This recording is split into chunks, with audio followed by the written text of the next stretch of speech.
बिस्मिल्लाहिर्रहमानिर्रहीम, अस्सलाम वालेकुम जी। मैं हूँ मारिया अली और आप देख रहे हैं मेरा यूट्यूब चैनल। किताब मांगी, गोली मिली, मौत मिली। नई दुल्हन को बेदर्दी से सिर्फ इस वजह से कत्ल कर दिया क्योंकि वो पढ़ाई करना चाहती थी। वो आगे अपनी नस्ल को संवारना चाहती थी। वो चाहती थी कि वो पढ़ लिख कर अपनी आगे आने वाली नस्ल को जो है वो पढ़ाई की तरफ रागिब करे और एक अच्छा इंसान बनाए। सिर्फ पढ़ने की ख्वाहिश करने पर ऐसा क्या हुआ कि अपनी ही बीवी को बड़ी ही तकलीफ दे मौत दे दी गई। ऐसे बुरी तरह मारा कि उस लड़की के घर वाले जो है उनकी रूह काम गई। उन्होंने जब अपनी बेटी को देखा तो वो कहते हैं कि कई घंटे तक तो वो बेसकूनी और ऐसे सख्ते में रहे कि उनको यकीन ही ना आया कि एक पढ़ने की ख्वाहिश की वजह से हमारी बेटी को उसके शौहर ने इतनी दर्दनाक मौत दे दी। वीडियो को आखिर तक आपने इस वजह से देखना है ताकि जो सलूक 20 साल आमना के साथ हुआ है वो हम में से किसी की भी बेटी, पाकिस्तान की किसी भी बेटी के साथ ये सब कुछ ना हो पाए कि हम जब अपनी बच्चियों की शादी करते हैं तो क्या हमें ये नहीं जानना चाहिए कि हम लड़के से नहीं एक दरिंदे से शादी कर रहे हैं। हम अपनी बच्ची को, फूल को जो है वो उठाकर किसी के आंगन में अगर डाल रहे हैं, उस किसी की झोली में डाल रहे हैं, किसी की ज़िंदगी संवारने के लिए उसको दे रहे हैं, तो इसका ये मतलब है कि इतनी खौफनाक तकलीफ दे मौत दे। मैं आपको थोड़ा सा बताती चलूँ कि ये मामला क्या है। मकतूला आमना है कौन, क्यों उसको इतनी बुरी तरह मारा गया, उसकी क्या ख्वाहिशात थी, उसने ऐसी कौन सी डिमांड कर दी थी कि उसको समझाने का मौका नहीं दिया गया, उसको समझने का मौका नहीं दिया गया, उसको तलाक नहीं दी गई बल्कि उसको मार दिया गया। आमना जो है वो कोयटा की रिहायशी है और वो एक सरदार बहादुर खान विमेन यूनिवर्सिटी में बीएस एजुकेशन की पहले सेमेस्टर की तालिबा थी। अच्छा, अब वो जो है पढ़ाई का उसको बहुत शौक़ था, बहुत अच्छे अंदाज में जो है वो पढ़ाई में उसका ट्रैक रिकॉर्ड जो है बहुत अच्छा था, बहुत उसके अच्छे मार्क्स आया करते थे।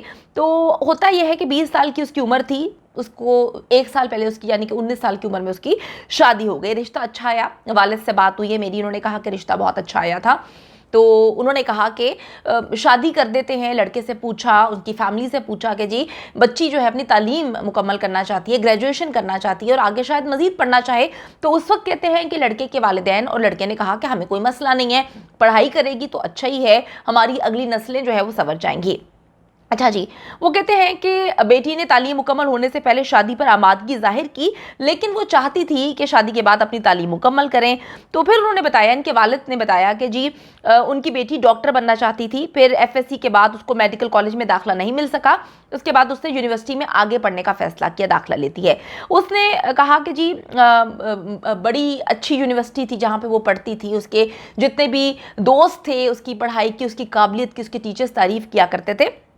अच्छा जी, वो कहते हैं कि जी वो तालीम मुकम्मल करना चाहती थी, लेकिन फिर ससुराल वालों ने जो है शादी की जल्दी शुरू कर दी। वो कहते हैं कि जी मेरी बेटी की तालीम मुकम्मल होने से पहले ही उसकी शादी जो है होने लगी। तो उसने इनकार तो नहीं किया, लेकिन उसने इस ख्वाहिश का इजहार अपने शौहर और ससुराल वालों से किया और उन्होंने इस बात की यकीन दहानी करवाई कि ठीक है, उनकी तालीम की राह में, उस लड़की की तालीम की राह में जो है वो कोई रुकावट नहीं डालेंगे। बल्कि शौहर ने तो ये तक कह दिया कि वो खुद आमना को जो है यूनिवर्सिटी जाकर छोड़कर आया करेंगे। ये तब की बात है जब बच्ची अपने वालिदैन के घर थी, 19 साल उसकी उम्र थी और इन्होंने उससे झूठा कमिटमेंट किया। इन्होंने उनको ट्रैप किया और कहा कि हमें कोई मसला नहीं है, हम तो खुश होंगे। अब शादी जैसे होती है, उनके वालिद बताते हैं कि अचानक से जो है उनके शौहर का रवैया बदल जाता है। उसने आमना को कहा कि जी अब वो पढ़ाई छोड़ दे, किसी सूरत उसने पढ़ाई नहीं करनी, उसने यूनिवर्सिटी नहीं जाना, घर के काम करे। तो वो कहते हैं मेरी बेटी ने इनकार किया कि आपने तो कमिटमेंट की थी, आपने तो ज़ुबान दी थी, अब आप अपनी ज़ुबान से कैसे जो है मुकर सकते हैं। वो कहते हैं कि उसके बाद मेरी बेटी आमना को उसने मारना पीटना शुरू कर दिया, तशद्दुद करना शुरू कर दिया। शादी के 4 माह बाद ही उनको इल्म हो गया था कि उनका जो दामाद है उनकी बेटी पर, जो कि 19 साल की थी, पढ़ाई का उसको शौक़ था। उसने तो कोई, वो कहते हैं, कभी डिमांड भी नहीं की। ना उसने कहा कि मैंने यहाँ जाना है, मैंने ये खाना है, मुझे कपड़े बना के दो, जैसे कि लड़कियाँ नई नवेली दुल्हनें करती हैं। वो कहती है मेरी बेटी की कोई ख्वाहिश नहीं थी, वो सिर्फ ये चाहती थी कि वो पढ़ाई मुकम्मल करे और वो भी कोई ऐसा तकाजा नहीं कर रही थी कि कोई बाद में उसको ख्याल आया कि पढ़ना है। वो तो पहले यूनिवर्सिटी में थी और इन्होंने उसको छुट्टियां दिलवाई थी यूनिवर्सिटी से कि शादी के 1 माह बाद जो है वो यूनिवर्सिटी ज्वाइन कर ले। وہ کہتے ہیں ہمیں پتہ چلا کہ وہ بہت زیادہ مارتی تھی. ایک دن جب وہ ہمارے گھر آتی ہے تو اپنی چھوٹی بہن جو کہ میرے خیال میں 16 سال کی ہے اس کو بتاتی ہے کہ شوہر جو ہے وہ مجھے بہت مارتا ہے, تشدد کرتا ہے اور اس کے جسم پہ نشان بھی ہوتے ہیں. میری چھوٹی بیٹی دیکھتی ہے تو پریشان ہو جاتی ہے. چھوٹی بیٹی وہ گھر والوں کو آ کے بتاتی ہے کہ جی اس پہ تو بہت زیادہ تشدد ہو رہا ہے, آپ لوگوں کو نوٹس لینا چاہیے. وہ کہتے ہیں کچھ عرصے تک تو ہمیں آنکھوں سے اس کا ثبوت بھی ہم نے دیکھ لیا. کچھ عرصے بعد جب وہ آتی ہے تو بہانے سے اس کی امی جو ہے جسم پہ دیکھتی ہے نشانات تھے. وہ کہتے ہیں کہ ایک دن ہم داماد کے ماموں کے گھر گئے تو میری بیٹی پر بہت زیادہ تشدد کیا گیا تھا. وہ بات نہیں کر پا رہی تھی, اسے بولا نہیں جا رہا تھا. جب ہم بیٹی کو لے کے ڈاکٹر کے پاس گئے تو ڈاکٹر نے بتایا کہ جی اس کا ایک کان کا پردہ متاثر ہو چکا ہے, یعنی کہ اس کو اتنا مارا گیا کہ بیچاری جو ہے اس کا ایک کان کا پردہ اتنی بری طرح متاثر ہوا تھا کہ وہ سن بھی نہیں پا رہی تھی اور بول بھی نہیں پا رہی تھی. پھر کہتے ہیں اس کا شوہر جو ہے علاج کے لیے اس کو کراچی لے گیا. یعنی کہ دیکھیں سائنس ملتے رہتے ہیں. جو لوگ کہتے ہیں کہ اچانک سے کسی نے کسی کو قتل کر دیا, ان کو یہ سمجھنا چاہیے کہ جب بیٹیاں آپ کے پاس آ کے بتاتی ہیں کہ ہمیں مارا پیٹا جاتا ہے, جب بچی کے کان کا پردہ پھٹ گیا, جب بچی کو تشدد کا نشانہ بنایا جاتا رہا صرف اس بات پہ کہ جو زبان انہوں نے دی تھی اس سے وہ مکر گئے کہ تعلیم نہیں کرنی اور مختلف چیزوں پہ مارا کرتے تھے, تو یہ سائنس ہوتے ہیں کہ ہمیں اپنی بچی کی جان کو بچانا ہے. لیکن ہم کہتے ہیں کوئی بات نہیں, رشتہ بچا لو, انسان رہے یا نہ رہے. یہ ہمارے معاشرے کا المیہ ہے, بڑا خوفناک یہ المیہ ہے کہ ہم کہتے ہیں انسان رہے نہ رہے رشتہ بچ جانا چاہیے. ہم کھوکھلے رشتوں کو بچانے کے لیے اپنی بچیوں کی زندگیوں کو داؤ پہ لگا دیتے ہیں. وہ کہتے ہیں کہ جی جب بار بار تشدد کیا جا رہا تھا تو ہم نے سوچا کہ ٹھیک ہے, ہم نے فیصلہ کیا کہ ہم اپنی بیٹی کو لے کر آ جائیں گے اور یہ رشتہ ختم کر دیں گے, کیونکہ ہم اپنی بیٹی کو کسی خون کے بدلے میں تو ہم نے ان کو نہیں دیا ہوا کہ ہم کسی صورت اپنی بیٹی کو طلاق نہیں دلوا سکتے. انہوں نے کہا کہ جب میری بیوی نے بیٹی کا ہاتھ پکڑ کے چلنے کے لیے کہا تو اس کے شوہر نے بیٹی کی کنپٹی پر پسٹل رکھ کر کہا کہ اگر اسے لے کے جانے کی کوشش کی تو میں اس کو مار دوں گا. وہ کہتے ہیں کہ جی ہم ایک دم سے ڈر گئے کہ یہ کیا ہو رہا ہے. ہم نے نا بات وہ کہتے ہیں بات سنی تو ہم اس کمرے میں گئے, ان کو بتایا کہ جی خواتین پر اسلحہ تانا جا رہا ہے. مختلف رشتہ دار وہاں پہ بیٹھے ہوئے تھے. پھر وہ کہتے ہیں کہ جی اگر مارنا ہے تو مار دو, لیکن ہم اپنی بیٹی کو لے کر جائیں گے. وہ کہتے ہیں ہم بضد تھے کیونکہ اب تو بات مرنے مارنے پر آ گئی تھی. جب انہوں نے دیکھا کہ اس کو لے کر جا رہے ہیں تو وہ قرآن پاک لا کر جو ہے منتیں کرنے لگا. اس نے قرآن پاک اٹھا لیا کہ جی میں آج کے بعد جو ہے وہ آپ کی بیٹی کو نہیں ماروں گا. کہتے ہیں ہم پھر اس کی باتوں میں آ گئے. 2 اکتوبر کو اس کا داماد اس کی بیٹی کو لے کر جو ہے وہ ایک رشتہ دار کے گھر گیا, وہاں پر اس کو مارا پیٹا.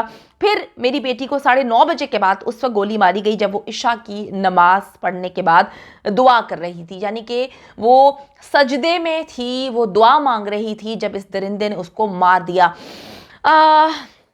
وہ کہتے ہیں کہ جی 9mm پسٹل سے فائر کیا گیا میری بیٹی کو اور گولی بائیں کنپٹی پر ماری گئی تھی جو کہ دائیں جانب سے نکلی اور دیوار میں لگی. وہ کہتے ہیں اگلے دن اکتوبر کی شب ہمیں اطلاع ملتی ہے کہ ان کی بیٹی کی لاش جو ہے ہسپتال میں موجود ہے, اور جب ہم سول ہسپتال جاتے ہیں تو ہماری بیٹی وہاں پر خون میں لت پت ہوتی ہے.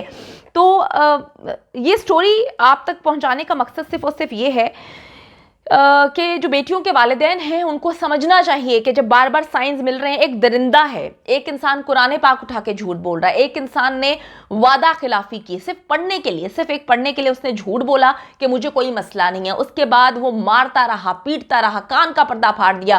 آپ لوگوں نے سوچا کہ جی ٹھیک ہے ہم جو ہے وہ طلاق دلوا دیں گے, لیکن پھر اس نے قرآن پاک کو بیچ میں لے کر آ کے کہا کہ جی میں جو ہوں وہ اب اس کو نہیں ماروں گا. اس کے بعد وہ پھر مارتا رہا, لیکن بہت دیر ہو گئی کیونکہ ہم بہت دیر کر دیتے ہیں. ہم کہتے ہیں کہ رشتہ بچ جائے کوئی بات نہیں, بچہ پیدا ہو جائے آدمی صحیح ہو جائے گا, کام نہ کرتا ہو, نشہ کرتا ہو, مارتا پیٹتا ہو, ہم کہتے ہیں کوئی بات نہیں, ایک بچہ پیدا ہو جائے گا, 2 بچے پیدا ہو جائیں گے, لائن لگ جاتی ہے.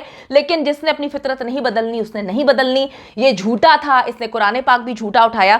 لیکن ہم کیا کریں, ہمارے والدین جو ہیں وہ کبھی کبھی سوسائٹی کے پریشر میں اتنا آ جاتے ہیں کہ ان کی بیٹی چلی جاتی ہے, لیکن ہم عزت بچانے کی اور رشتے بچانے کی ناکام کوششیں کرتے رہ جاتے ہیں.